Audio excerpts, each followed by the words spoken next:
Dr. Steve Pieczenik, and this is Steve Talks.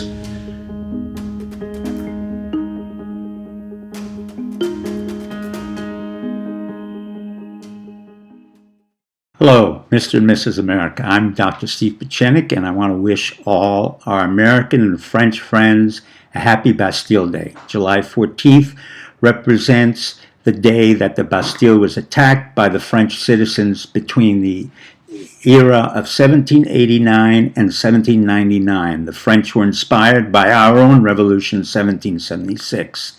If you want to learn a lot more about the key figures, Talleyrand, the cardinal who led the revolution and brought in Napoleon Bonaparte, read my book, My Beloved Talleyrand, The Confessions of His Last Mistress by yours truly, Steve Pieczenik.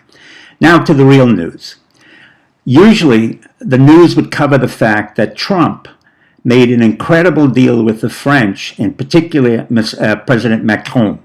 But no real mention was made of the fact that Trump and Macron came to an agreement where our military, our intelligence community, and their military and their intelligence community would cooperate in the following areas. One, domestic terrorism in France. As you might recall, Nice, Paris, and Toulouse, my former hometown, were all stricken by terrorist attacks and are still the major object of terrorism.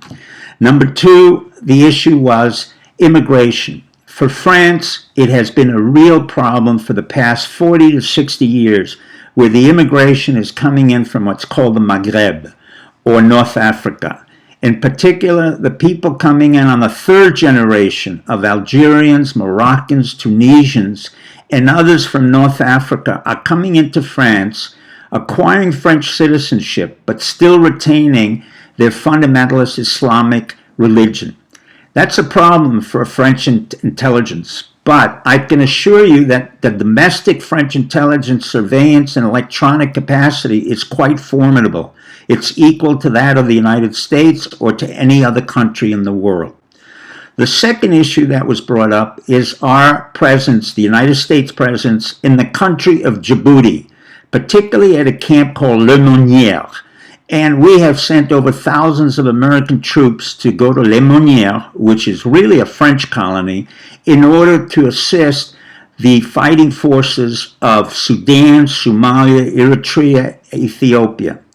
Unfortunately for the United States, we're not really that well versed in either French or the culture of these particular countries. For the most part, they are not really viable countries. They are led by corrupt, autocratic leaders and consist of many, many different ethnic groups.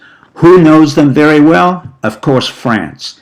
So Macron, who's only 35 but exceedingly intelligent, and I give him a lot of credit because he understood that his first meeting with Trump was not a successful one, so he invited him back and personally tried to make a relationship that would remain forever. And we have rarely seen that before with either Obama, Clinton, or Bush Jr.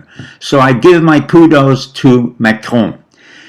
Subsequently, our presence in Le Monnier in Djibouti has to be facilitated by the French forces. In particular, for me, the most important French force is not one that is present at that meeting, and that French force is one in which one of my family members was a member of, and that's called the French Foreign Legion, which is located in Corsica. And Corsica is an island which was given to France by Genoa in the 1800s, and of course Napoleon Bonaparte was Corsican and not French. So this group is an incredible counter-terrorist machinery that is not accountable to France, the United States, or the UN. They're only accountable to themselves. The third element for us is the fact that Syria will be handled, as I have long requested, by France, and the French forces. Why? Because Syria and Lebanon was a French colony. The French know Bashar Assad very well. They knew his father, Hafiz Assad. And Macron understands that without Syria, we cannot have a peace. And let me reemphasize one saying. My former boss, Henry Kissinger, said the following. One can have a Middle East war without Egypt. But, he said, you can never have a Middle East peace without Syria. And that I leave you with that understanding. Thank you, good night, and good luck. Hi, this is Dr. Steve Pieczenik. This is Steve Talks.